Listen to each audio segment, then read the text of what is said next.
जब तक सूरज चांद रहेगा शहीद हेमू कालानी आपका नाम रहेगा। जब तक सूरज चांद रहेगा शहीद हेमू कालानी आपका नाम रहेगा। देखिए ए एडवेंचर्स की ये खास रिपोर्ट।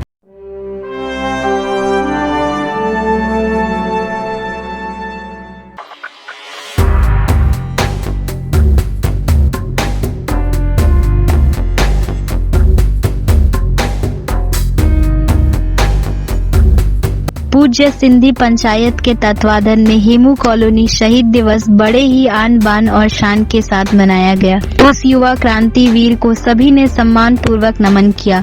इस खास मौके पर सिंधी समाज के सभी भाई बहनों ने हिस्सा लिया और हेमू कॉलोनी की जयघोष के नारों से पूरा नीमच गूंज उठा।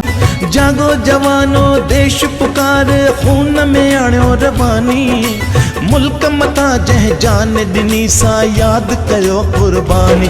हेमू कालाणी, हेमू कालाणी, हेमू कालाणी, हेमू कालाणी, हेमू कालाणी, हेमू कालाणी, हेमू कालाणी, हेमू कालाणी, हेमू कालाणी।